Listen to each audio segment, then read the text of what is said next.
Welcome to question hour. CJP రాజకీయ పార్టీగా మారుతుందా? ఇప్పుడు ఇదే ప్రశ్న సర్వత్రా వినిపిస్తోంది. బొద్దింకే కదా అని తేలిక తీసిపారడానికి వీల్లేదని కాక్రోచ్ పార్టీ నిరూపించింది. సిజేపీకి యువతలో పెరుగుతున్న ఆదరణ, దేశవ్యాప్తంగా జరుగుతున్న ఆందోళనలు, వివిధ రాష్ట్రాల్లో వస్తున్న మద్దతు చూస్తుంటే సిజేపీ ఒక్క ఉద్యమానికి పరిమితం కాదనే చర్చ మొదలైంది. గతంలో ఎన్నో ఉద్యమాల తర్వాత కొన్ని రాజకీయ పార్టీలుగా మారాయి. అలా అని అన్ని ఉద్యమాలు రాజకీయంగా విజయవంతం కాలేదు. గతంలో 2011 నాటి ఇండియా ఎగనైజ్డ్ కరప్షన్ ఉద్యమం ఆమ్ ఆద్మీ పార్టీగా మారింది. మరి సిజేపీ కూడా భవిష్యత్తులో రాజకీయ పార్టీగా మారుతుందా? బీజేపీ, కాంగ్రెస్లు దీనిపై ఎలాంటి వైఖరితో ఉన్నాయి? కాక్రోచ్ విషయంలో మోదీ వ్యూహమేంటి? కాక్రోచ్ ఇంతటితో ఆగుతుందా లేక దూకుడు పెంచుతుందా? ఉద్యమం రాజకీయ పార్టీగా మారితే అసలు లక్ష్యం దెబ్బతింటుందా?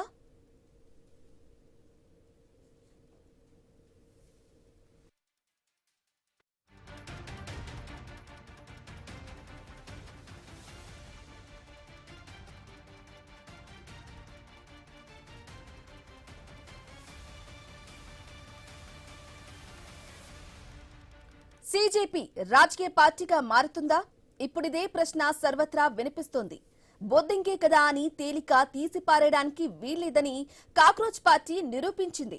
సిజేపీకి యువతలో పెరుగుతున్న ఆదరణ, దేశవ్యాప్తంగా జరుగుతున్న ఆందోళనలు, వివిధ రాష్ట్రాల్లో వస్తున్న మద్దతు చూస్తుంటే సిజేపీ ఒక్క ఉద్యమానికి పరిమితం కాదని చర్చ మొదలైంది. అయితే గతంలో ఎన్నో ఉద్యమాల తర్వాత కొన్ని రాజకీయ పార్టీలుగా మారాయి. అలా అని అన్ని ఉద్యమాలు రాజకీయంగా విజయవంతం కాలేదు. గతంలో 2011 నాటి ఇండియా ఎగనెస్ట్ కరప్షన్ ఉద్యమం ఆమ్ ఆద్మీ పార్టీగా మారింది. మరి సిజేపీ కూడా భవిష్యత్తులో రాజకీయ పార్టీగా మారుతుందా? బీజేపీ, కాంగ్రెస్లు దీనిపై ఎలాంటి వైఖరితో ఉన్నాయి? కాక్రోచ్ విషయంలో మోదీ వ్యూహమేంటి? కాక్రోచ్ ఇంతటితో ఆగుతుందా లేక దూకుడు పెంచుతుందా? ఉద్యమం రాజకీయ పార్టీగా మారితే అసలు లక్ష్యం దెబ్బతింటుందా?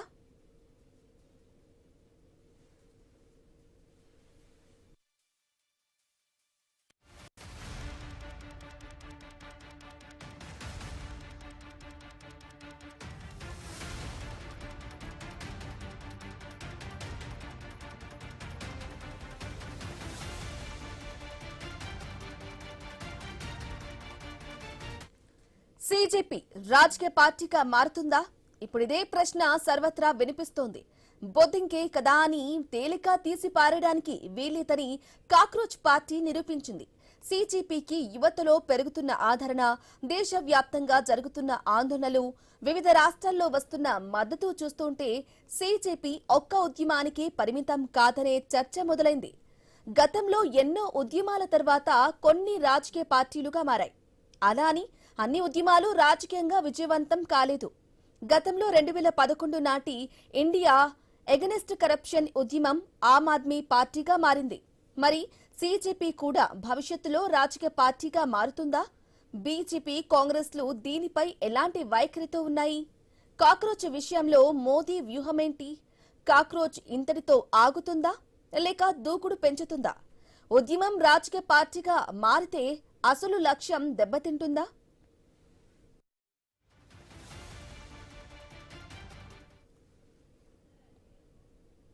రైట్, అసలు ఏం జరగబోతోంది?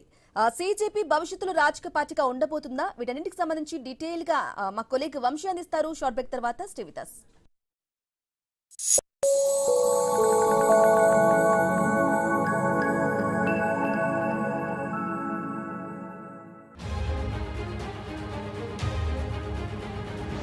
ఆసియా ఖండంలోని అత్యంత సున్నితమైన ప్రాంతంగా భావించే దక్షిణ చైనా సముద్రంలో ఒక భారీ రవాణా నౌక మునిగిపోవడంతో తీవ్ర అలజడి రేగింది.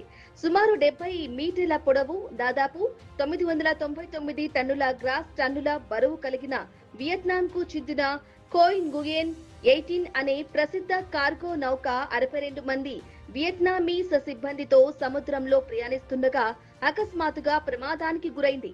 అత్యంత వివాదాస్పదమైన స్ప్రాట్లీ దీవులలోని ఫైరీ క్రాస్ రీఫ్ ప్రాంతంలో ఈ విపత్తు చోటు చేసుకుంది. శనివారం నాటకీయ పరిణామాల మధ్య ఆకాశంలోకి పంపిన డిస్ట్రెస్ ఎమర్జెన్సీ రాకెట్ ఫ్లైట్స్ ఆధారంగా ఈ ప్రమాదాన్ని గుర్తించారు. సముద్రంలో విధుల్లో ఉన్న చైనాకు చెందిన నన్హాయి జీవు 115 అనే రెస్క్యూ నౌక సముద్ర గగనతలంలో ముప్పు సూచికగా వెలిగిన ఆ వెలుగులను మొదటిగా గుర్తించడంతో వెంటనే అత్యవసర హెచ్చరికలు జారీ.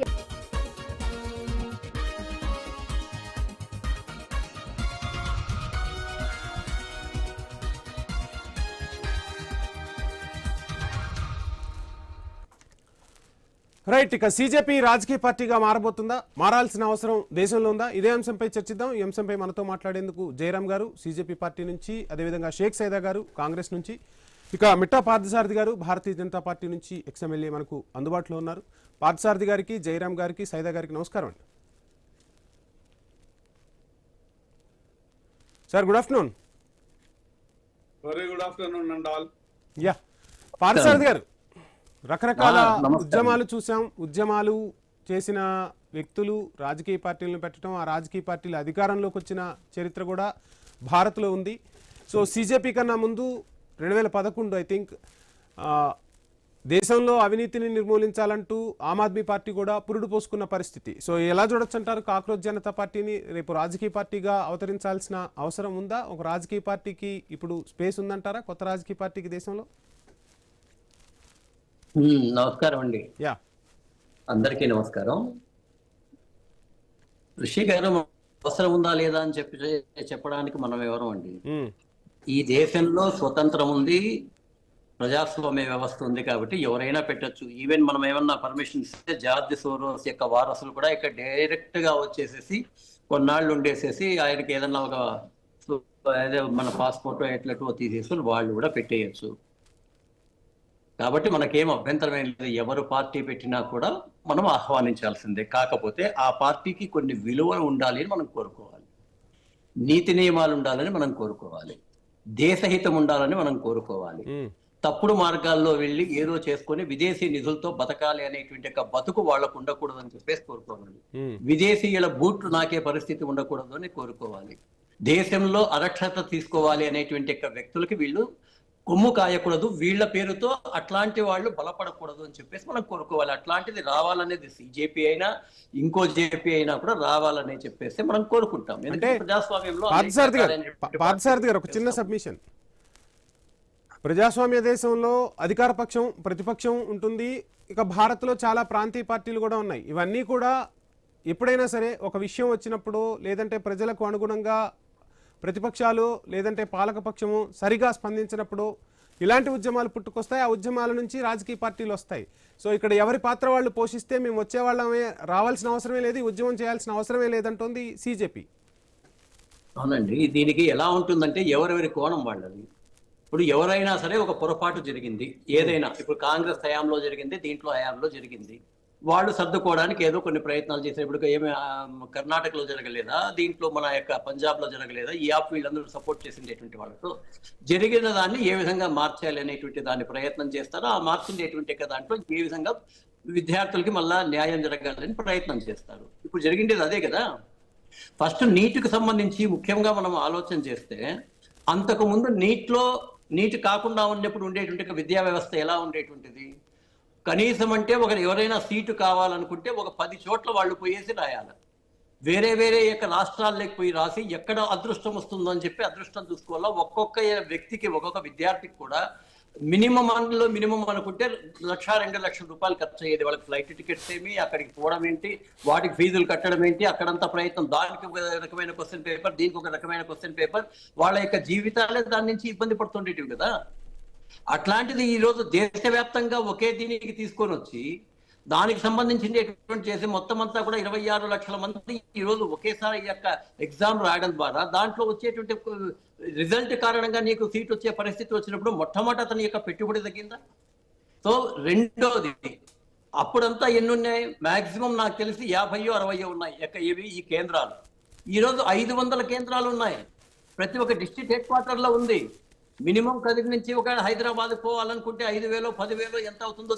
సరే ఆ సంస్కరణలు బాగున్నాయి. అప్పుడు కాంగ్రెస్ తెచ్చినా, ఆ తర్వాత మీరు ఇంప్లిమెంటేషన్ చేసినా సరే, నీట్ పరీక్షను ఎవరు ఒకే పరీక్షా విధానాన్ని ఎవరు వద్దనట్లేదు. కొన్ని రాష్ట్రాలు పట్టుబడుతున్నాయి, కానీ సో ఆ విధానం బాగుంది కానీ ఆ విధానంలో లోపాలు ఉన్నాయి. ఆ లోపాలను సవరించకపోవటం వల్లే కదా ఇదంతా వచ్చింది. సో ఇప్పుడు ఎలా చూస్తున్నారు అంటే సీజేపీ ఓ రాజకీయ పార్టీగా అవతరించే అవకాశాలు ఉన్నాయా అంటే కొంతమంది దేశంలోని యువత ఆ వైపు మొగ్గు చూపుతున్న పరిస్థితి. సో ఏం చెప్తారు? నా వ్యక్తిగత అభిప్రాయం అయితే టీజేపీకి ఇప్పుడు ఉన్నటువంటి యొక్క లక్షణాల ప్రకారం, టీజేపీకి సపోర్ట్ చేసేటువంటి వ్యక్తుల లక్షణాల ప్రకారం ఆ పార్టీ రావడం ద్వారా బీజేపీకి చాలా పెద్ద అనుకూలం అవుతుంది. ఎందుకంటే ఎస్ఎఫ్ఐ, ఏఐఎస్ఎఫ్, ఆప్ పార్టీ, కాంగ్రెస్ పార్టీలో ఉండేటువంటి కొంతమంది వ్యక్తులు వీళ్ళందరూ కలిసి కూటమిగా ఉన్నారు కదా, ఇది ఇంకో కూటమిలో ఇంకో యాడ్ అవుతుంది. లేదు మొత్తం ఉండేటువంటి సీజేపీ కూడా సపరేట్ గా అక్కడ ఎలక్షన్స్ లో నిలబడితే డివైడ్ అవుతుంది. మంచిదే కదా. ఇప్పుడు ఏంటంటే గతంలో సోషల్ మీడియా లేనంత వరకు ఏమన్నా జరిగితే భయపడే వాళ్ళమేమో కానీ ఈరోజు సోషల్ మీడియా వచ్చిన తర్వాత ఎవడెన్ని తప్పులు చెప్పినా కూడా ఆ తప్పుల్ని ధిక్కరించేటువంటి సోషల్ మీడియాలో మనమందరము పోస్టులు చేస్తున్నాం కాబట్టి మాకు గ్రౌండ్ లో రియాలిటీ తెలుసు. గ్రౌండ్ లో ఈ రోజు ఉద్యమంలో ఎంతమంది ఉన్నారు? ఒక 15 నుంచి 20,000 మంది స్టూడెంట్స్ ఉన్నారు అనుకున్నాం. మిగతా వాళ్ళందరూ కూడా గుండాలు, ఈ కాంగ్రెస్ పార్టీ యొక్క గుండాలు, ఆ పార్టీ యొక్క గుండాలు అని అంటున్నారు. దానికి సంబంధించి త్వరలోనే ఎవరెవరు ఉన్నారు అనేది బయటపడుతుంది. విద్యార్థులు మహా అయితే 20,000 మంది ఉంటారు. 26 లక్షల మందిలో 20,000 మంది ఉండడం, ఈ 20,000 మందిలో కూడా వాస్తవంగా నాకు తెలిసింది ఒక 2-3 ఇంటర్వ్యూలు నేను చూశాను. నేను ఆ యొక్క దీన్ని కొనుక్కోవడానికి దాదాపు లక్షలు ఖర్చు పెట్టాను, నా లక్షలు పోయింది కాబట్టి నేను ఇక్కడ ఉద్యమంలోకి వస్తున్నానని చెప్పినటువంటి వాళ్ళు కూడా ఉన్నారు. ఇప్పుడు ఫర్ ఎగ్జాంపుల్ అండి, ఆ ఉద్యమంలో బయటపడింది. సో రాజకీయ లబ్ధి పొందాలా, ఎవరేమైపోతే అయిపోయింది అని చెప్పేసి అనుకుంటే మేము సైలెంట్ అయిపోతే అయిపోయేది కదా. కానీ ప్రజల విద్యార్థుల యొక్క భవిష్యత్తును దృష్టిలో పెట్టుకుని వెంటనే మళ్ళా వాళ్ళ సంవత్సరం వృధా కాకూడదని చెప్పి మొత్తం అంతా కూడా మళ్ళా నీటిని పెట్టేసి, ఆ నీటిని పెట్టిండేటువంటి దాంట్లో అందరూ ప్రశాంతంగా రాశారు, ఎటువంటి లీక్లు కాలేదు. ఈ రోజు దానికి సంబంధించినటువంటి ప్రక్రియ కూడా జరుగుతుంది. ఇంతకన్నా మంచి ఎవరు చేయగలుగుతారండి? అదేమన్నా దీంట్లో జరిగిందా? ఇప్పటికైనా కాంగ్రెస్ లో జరిగినటువంటి ఈ ఒక్కసారి కాదు కదా, మీ హయాంలోనే అంతకుముందు కూడా ఒకసారి నీట్ పేపర్ లీకేజ్ జరిగింది కదా. సరే, రైట్ పార్థసారథి గారు సమయం ఇస్తా మాట్లాడదాం. యా సైదా గారు, ఏంటి కాక్రోచ్ జనతా పార్టీ అనే చెప్పారు, ఒక ఉద్యమాన్ని అయితే చేశారు, అది రాజకీయ పార్టీగా మారుతుందా అంటే నిన్న మొన్నటి వరకు వాళ్ళు చెప్తున్నది ఏంటి అంటే దేశంలో విద్యా వ్యవస్థను ప్రక్షాళన చేయాల్సిన అవసరం ఉంది, విద్యా వ్యవస్థపై సమూలంగా పోరాటం చేస్తాం, ఇంతటితో మా ఉద్యమం ఆగలేదు అని చెప్తున్నారు. అంటే ఒక లక్ష్యాన్ని నెరవేర్చుకోవాలన్నా సమాజంలోనో లేదంటే దేశంలోనో మార్పులు తీసుకురావాలన్నా కానీ ఒక ఉద్యమంగా కొంతవరకు మార్పు తీసుకురాగలుగుతారు. కానీ అధికారం అనేది చేతిలో ఉంటే సమూలమైన మార్పులు తీసుకురావచ్చు. ఆ దిశగా కాక్రోచ్ జనతా పార్టీ ఏమన్నా అడుగులు వేస్తుందని మనం అనుకోవచ్చా? గారు, మీకు కానటువంటి పెద్దలు, సీనియర్ నాయకులు, మాజీ శాసన సభ్యులు మాట్లాడుతున్నారు. అలాగే మరి పొలిటికల్ అనలిస్ట్ గా ఉన్నటువంటి పెద్దలు, ఈరోజు సిపి నాయకులు నాటకాలు చేయడం కూడా నమస్కారం. ముఖ్యంగా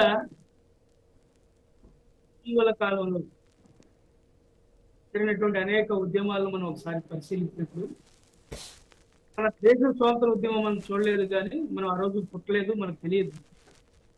కానీ స్వాతంత్ర ఉద్యమాన్ని తలపించే విధంగా జంతర్ మంతర్ వద్ద విద్యార్థులు, యువకులు, ప్రజాస్వామికవాదులు ఈ యొక్క ధర్మేంద్ర ప్రధాన్ రాజీనామా చేయాలని చెప్పి చేసేటువంటి ఆందోళన మాత్రం పతాక శీర్షికలు దేశవ్యాప్తంగా కాదు, ప్రపంచవ్యాప్తంగా కూడా మరి నిరసన ఎలుగుతున్నటువంటి అంశం మనం చూసాం. ఈ సిజేపీ పార్టీ ఆవిర్భావం ఒక అడుగు ముందుగా ఒక ఘన విజయాన్ని సాధించినట్లుగా మనం చెప్పుకోవచ్చు. మోడీ ప్రభుత్వం మంకు పట్టుబట్టి మేము రాజీనామా చేయమని చెప్పి అన్నా కానీ మరి తదేక దీక్షతో విద్యార్థులు, యువకులు లాఠీ తూటాలను, వాటర్ క్యాన్లను ఎదిరించి విద్యార్థులను సైతం, ఆడబిడ్డలు సైతం ఎదిరించి చేసేటువంటి పోరాటం ఫలితంగానే ఈ యొక్క విజయం సాధించని మనం చెప్పుకోవచ్చు. మరి పెద్దలు పార్థసారథి గారు మాట్లాడుతూ ఉన్నారు, పదే పదే బీజేపీని వ్యతిరేకించే వ్యక్తిగా ఆయన మాట్లాడితే కాంగ్రెస్ గూండాలు కూడా ఈ ఉద్యమంలో కలిసాయని చెప్పి చెప్తాము. నిజంగా కూర్చోండి, ఇది ఎలా ఉందంటే ఆయన చెప్పింది మొగుండు కొట్టి మొగసాలకు ఎక్కినట్లుగా ఒక సామెత ఉంది తెలుగులో, ఒక మొదటి సామెత ఉంది. విద్యార్థుల్ని పిల్లెట్లతోటి, పిల్లెట్ గన్స్ తోటి, దేశద్రోహుల మీద అలాంటి చర్యను కొనసాగిస్తారు. ఇక్కడ మరి ఎవరు అనుమతితో ఈ పిల్లెట్లతో దాడి చేశారో విద్యార్థుల్ని శరీరాలు ఏ విధంగా ఛిద్రం అయిపోయాయో మనం చూసాం. వాళ్ళు ఏం తప్పు చేశారు? వాళ్ళు మన భారతీయులే కదా, ఇదే పాకిస్తాన్ చైనా తీవ్రవాదులు కాదు కదా మీరు చెప్పే భాషలో అంటున్నా. అలాంటిది ఏం కాదు కదా, వాళ్ళు మన భారతీయులు, మన బిడ్డలు. 152 సార్లు మీ హయాంలో, మీ మోడీ ప్రభుత్వ హయాంలో 12 సంవత్సరాల కాలంలో 152 పేపర్ లీకేజీలు జరిగాయి. 7,50,00,000 మంది విద్యార్థులు, యువకులు ఈ యొక్క పేపర్ లీకేజ్ వల్ల మరి మానసిక స్థైర్యం కోల్పోయి దాదాపు మరి 22 మంది నీటి విద్యార్థులు ఆత్మహత్యలు చేసుకున్నారే. ఇది మీ కానీ సైదా గారు ఇక్కడ కాక్రోచ్ జనతా పార్టీ ఇటు ప్రతిపక్షం ఏదైతే ఉందో ప్రతిపక్షం కాంగ్రెస్ సక్రమంగా ఈ అంశంపై చర్చకు తీసుకురాలేదు, ఈ అంశంని లేవనెత్తలేదు. ఒకవైపు విద్యార్థుల సమస్యలను ఎలుగెత్తి చెప్పలేకపోయింది. అందువల్లే ఒక వెబ్ పేజ్ నుంచి ఒక పార్టీ పుట్టింది, ఆ పార్టీ ఫలితాన్ని రాబట్టగలిగింది. మరి కాంగ్రెస్ ఏం చేస్తోంది? ప్రతిపక్ష బాధ్యతను ప్రజలు అప్పగించినప్పుడు ఆ ప్రజలకు విద్యార్థులకు న్యాయం చేసే దిశగా కాక్రోచ్ జనతా పార్టీ లాంటి వాళ్ళు నినాదాన్నో విధానాన్నో ఎత్తుకునే వరకు కాంగ్రెస్ ఏం చేస్తున్నట్టు దేశంలో? వంశీ గారు, మీరు ఒక్కసారి గమనించాలి. రాహుల్ గాంధీ గారు చాంద్రోం కి కుంజ్ పేరుతోటి దేశవ్యాప్తంగా విద్యార్థుల్ని చైతన్యవంతం చేయడం కోసం మీరు చూస్తారు, కోటా యూనివర్సిటీలో మరి ఆయన విద్యార్థులతో సమావేశం పెట్టి ఏ విధంగా నీట్ పేపర్ లీకేజ్ విషయంలో మొట్టమొదట గలం ఇప్పింది కాంగ్రెస్ పార్టీ. మీరు గుర్తించాలి. పార్లమెంట్ ముట్టడికి ఎన్ఎస్యుఐ విద్యార్థి సంఘాలు పార్లమెంట్ ముట్టడికి పిలిపించింది కాంగ్రెస్ పార్టీ. అయితే ఇక్కడ మనకు గుర్తించాల్సిన విషయం ఏంటంటే ఇది ఎలా ఉద్భవించిన దానికి మనం చీఫ్ జస్టిస్ సూర్యకాంత్ గారు ఆయన చేసినటువంటి కామెంట్స్ మూలంగా బొద్దింకెలు అనేటువంటి పదాన్ని ఆయన వాడటంతో ఎక్కడో అమెరికాలో ఉన్నటువంటి దీప్కే మరి దాన్ని ట్రోల్ చేయటం, అది ఏ విధంగా దేశవ్యాప్తంగా ప్రపంచవ్యాప్తంగా మరి అది వైరల్ అయిందో మనం చూసాం. దాని పర్యావసానంగానే ఈ యొక్క కాక్రోచ్ అనేటటువంటి ఉద్భవించింది. విద్యార్థులు యువకులు బొద్దింకలతో పోలుస్తారా, మీ సంగతి తేలుస్తాం అని చెప్పి రోడ్ల మీదకి ఎక్కారు. అయితే ఆ రోజు కాంగ్రెస్ పార్టీ ముందు అన్నారు అనేక మంది, కాంగ్రెస్ పార్టీ మద్దతు ఇవ్వటం లేదు, ఇంత విద్యార్థులు ఉద్యమం చేస్తా ఉంటే ఎక్కడ రాహుల్ గాంధీ నిద్రపోతారని చెప్పి మమ్మల్ని విమర్శించారు. అయినా కానీ ఎందుకంటే మేము ఎంటర్ అయితే ఇది రాజకీయం అయితే అని చెప్పి మేము సమన్వయం పాటించాం. విద్యార్థుల మీద చేసినటువంటి దాడులు పార్లమెంట్ లో మేము ప్రశ్నించడానికి సమయం అడిగితే మమ్మల్ని ఇవ్వకుండా ఇబ్బంది పెట్టారు, మమ్మల్ని పార్లమెంట్ నుంచి తరిమేశారు. అయినా కానీ నిబద్ధతో మేము నిలబడ్డాం. చివరికి మేము పార్లమెంట్ లో మాకు మాట్లాడడానికి అవకాశం ఇవ్వనందుకు, చర్చలో ఎత్తడానికి అవకాశం ఇవ్వనందుకు ఒకటి వంశీ గారు, మేము చివరిగా మోదీ గారి ఇంటి ముట్టడికి మేము వెళ్ళాం. అప్పుడు రగులుకుంది ఉద్యమం దేశవ్యాప్తంగా, ప్రపంచవ్యాప్తంగా అన్ని రాష్ట్రాల్లో కూడా చూసాం, మహారాష్ట్ర లాంటి రాష్ట్రాల్లో కూడా. అలాగే రైతులు కూడా చూసాం, రైతు ఉద్యమం నాయకులు కూడా దీంట్లో మళ్ళీ సమయం ఇస్తాం మీకు సైదా గారు. ఒకటి కన్క్లూడ్ చేస్తున్నా. నేనేం చెప్తున్నా వంశీ గారు, మరి పార్సార్థి గారు నీతులు వదిలేస్తా ఉన్నాడు. ఎందుకంటే వాళ్ళ పార్టీ ఉండాలనా, వాళ్లే చేయాలనా, ఇంకెవరు ప్రజాస్వామ్యవాదులు పార్టీలు స్థాపించకూడదా? బూట్లు నాకేవాడు అంటారు, సిజేపీ వాళ్ళు బూట్లు నాకేవాళ్ళు అంటే వీళ్ళు సావర్కర్ ఆ రోజు బ్రిటిష్ వాళ్ళు తొత్తుగా మారిపోయి, వాళ్ళకు బానిసగా మారిపోయి, వాళ్ళు మరి క్షమాపణ పత్రాలు కోరినటువంటి దౌర్భాగ్యులు ఈ రోజు ప్రజాస్వామ్యవాదుల్ని బూట్లు నాకేవాళ్ళంటే సమయం ఇస్తాం ప్లీజ్. జయరామ్ గారు ప్లీజ్ కోఆపరేట్. సైదా గారు సమయం ఇస్తా. దౌర్భాగ్యులు. One moment one nation one change అంటూ వచ్చారు. వన్ మూమెంట్ అయింది, వన్ నేషనే వన్ చేంజ్. ఈ చేంజ్ ఎక్కడి వరకు వెళ్ళబోతుంది? ఒక రాజకీయ పార్టీగా మారి సమూల ప్రక్షాళన దిశగా అడుగులు వేయబోతుందా? ఏం జరగబోతుంది? ఏ విధమైన పరిణామాలు ఉండబోతున్నాయి భవిష్యత్తులో సీజేపీ నుంచి? వంశీ ఐ న్యూస్ ప్రేక్షకులకి, ప్యానల్లో ఉన్న మిత్రులకి మీకు నమస్కారాలు. ఇక్కడ విషయాన్ని మనము రెండు అంశాలను చాలా క్లియర్ కదా. మూమెంట్ అనేది ప్రజలతో చేస్తారు, ప్రజా సమస్యలతో చేస్తారు. ప్రజా సమస్యలు ఎక్కడ ఉంటే అక్కడ మూమెంట్ ఉంటుంది, ప్రజా సమస్యలు ఎక్కడ ఉంటే అక్కడ తిరుగుబాటు ఉంటుంది, ప్రజా సమస్యలు ఎక్కడ ఉంటే ఆ తిరుగుబాటు నుంచి నాయకులు పుట్టుకొస్తారు. ఇది తెలియని విషయం కాదు. చరిత్ర గత వందల సంవత్సరాలుగా ఇదే జరుగుతున్నది, రేపు కూడా ఇదే జరుగుతుంది. నిన్న మొన్నటి వరకు ముక్కుపచ్చలారని బిడ్డలు, వీళ్ళు ఎవరో తెలియని వ్యక్తులు, ఇప్పటి వరకు ఎవరో ఎక్కడ స్క్రీన్ మీద కనిపించని వాళ్ళు, ఆడపిల్లలు ఈరోజు ఒక్కొక్కరు చాలా కీలకంగా దేశం అంటే, దేశభక్తి అంటే ఇదిరా అని చూపించారు. అంటే దేశభక్తి అంటే ఎవడో ఏదో చెప్పేసి కులానికో మతానికో అంటగట్టి కొన్ని రంగులు పూసుకొని కాదురా, ఇతర బిడ్డలు మా బిడ్డలు అనుకొని, ఇతర అక్క చెల్లెలు మా అక్క చెల్లెలు అనుకొని వీపుల మీద లాఠీలు విరుగుతున్నా కూడా నిఠారు నిలువుగా ఉండి ఇది నా ప్రజల కోసం, నా దేశం కోసం, నా భవిష్యత్తు కోసం నిలబడ్డదు. అది అంతే తప్ప ఎవడు పోగొట్టుకున్నవాడు యుద్ధం చేయడం అనేది వ్యక్తిగతం, ప్రజల కోసం యుద్ధం చేయడం అనేది నిస్వార్థం. మరి ఇప్పుడు సిజేపీతోని గ్యాదర్ అయిన వ్యక్తులు పోగొట్టుకున్న వాళ్ళ, ప్రజల కోసం కొట్లాడుతున్న వాళ్ళ, ఇద్దరు ఉన్నారుగా. పోగొట్టుకున్న వాళ్ళు ఉన్నారు, ప్రజల కోసం కొట్లాడుతున్న వాళ్ళు ఉన్నారు.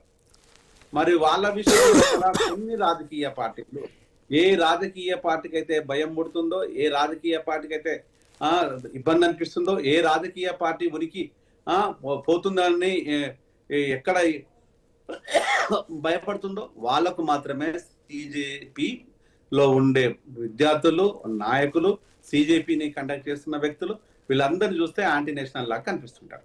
సో సంతోషం, దాన్ని మనం ఏం చేయలేం, అది వాళ్ళ పర్సెప్షన్, ఒక్కొక్కరికి ఒక్కొక్కల పర్సెప్షన్ ఉంటుంది. దాన్ని వాళ్ళ పర్సెప్షన్ మనం తప్పట్లేము.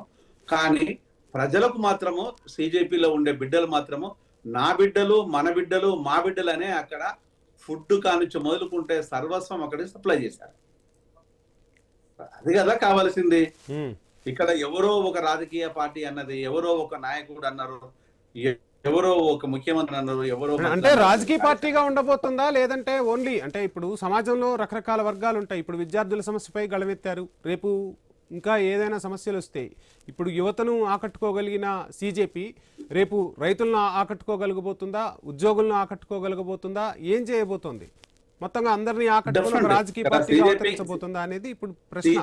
సిజేపీ ఇప్పటి వరకు రాజకీయ పార్టీకి అవతరించబోతుందా అనే దాని మీద, దానికంటే కూడా అవతరించబడాలని ప్రజలు కోరుకుంటే దాన్ని ఎవరు ఆపలేరు.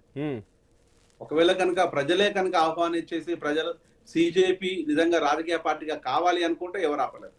సిజేపీలో ఉండే నాయకులు, మాట్లాడే వ్యక్తులు, మాలాంటి మాట్లాడే వ్యక్తులము, నాయకులు అనుకునే వ్యక్తులము మేము మాత్రమే ఉంటాం అనుకుంటే పెద్ద ప్రయోజనాలు లేవు.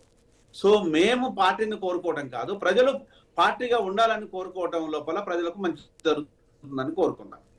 ఇక నెక్స్ట్ ఉద్యమాల విషయానికి వచ్చినప్పుడు సమస్య ఎక్కడుంటాయి, సమస్య అది రైతుల సమస్య కావచ్చు, విద్యా సమస్య కావచ్చు, వైద్య సమస్య కావచ్చు, ఇతర ఏ సమస్యలు ఉన్నా, భూ సమస్య కావచ్చు, మన నిరక్షరాస్యత, ఆకలి పోరాటాలు కావచ్చు, ఇట్లా సమస్య ఎక్కడున్నా ఆ సమస్య మీద గలం విప్పాలి. జస్ట్ నిన్న మొన్నటి నుంచి ఏపీ లోపల ఒక అంశం బయటకు వచ్చేసింది, మెగా డిఎస్సి లోపల అవకతవకలు జరిగినాయి అనే దాన్ని బయటకు వచ్చింది.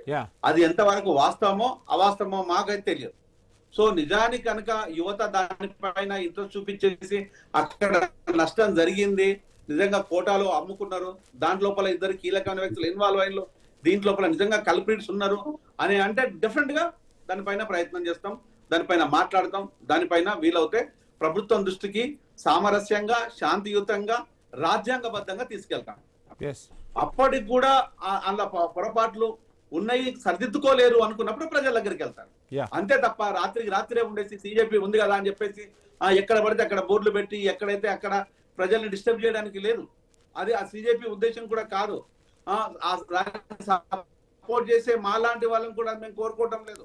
ఇక్కడ యువతతో పాటు అనుభవమైన వ్యక్తులు కూడా ఎందుకు మేము వాళ్ళతో ట్రావెల్ అవుతున్నామంటే ఎక్కడ ఎలాంటి పొరపాటు జరగకుండా, రాజ్యాంగబద్ధంగా, శాంతియుతంగా, ఎలాంటి ఇబ్బంది లేకుండా, అంతే తప్ప ఎవరో ఒకరు వచ్చేసి సో ఫైనల్ గా దేశంలో అధికార పక్షం ఉంది, ప్రతిపక్షం ఉంది, ఇప్పుడు ప్రశ్నించే గొంతుకవుతుందా సిజేపీ దేశంలోని సమస్యలపై?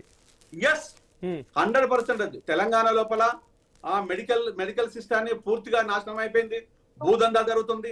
దీనిపైన సిజేపీ త్వరలో మాట్లాడుతుంది, ఇక్కడ యువత దానిపైన మాట్లాడుతుంది. ఒకవేళ కనుక మెగా డిఎస్సి లోపల ప్రాబ్లం ఉన్నట్టయితే దానిపైన మాట్లాడుతుంది. ఆల్కహాల్, డ్రగ్స్ పైన ఖచ్చితంగా మాట్లాడతాం.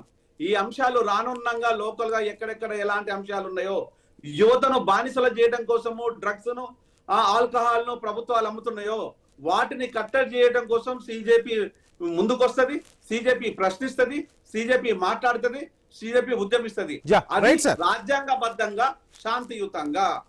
యా థ్యాంక్ యూ జయరామ్ గారు, సైదా గారు, పార్థసారథి గారు. చూద్దాం, అంటే దేశంలో చాలా ఉద్యమాలు జరిగాయి.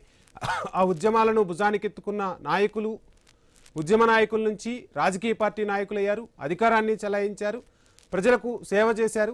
మరి ఇప్పుడు సీజేపీ ఏం చేయబోతుంది? సీజేపీ తదుపరి వ్యూహం ఏంటి? సీజేపీ ప్రస్తుతానికి మేము దేశంలోని సమస్యలను ప్రశ్నిస్తాం, ప్రభుత్వాల దృష్టికి తీసుకెళ్తాం, వాటిపై నిర్ణయాలు తీసుకునే వరకు పోరాడతామన్న సీజేపీ రేపు ఓ రాజకీయ పార్టీగా చట్టసభల్లోకి అడుగు పెట్టబోతుందా? చట్టసభల్లో ప్రవేశించి ప్రశ్నించబోతుందా?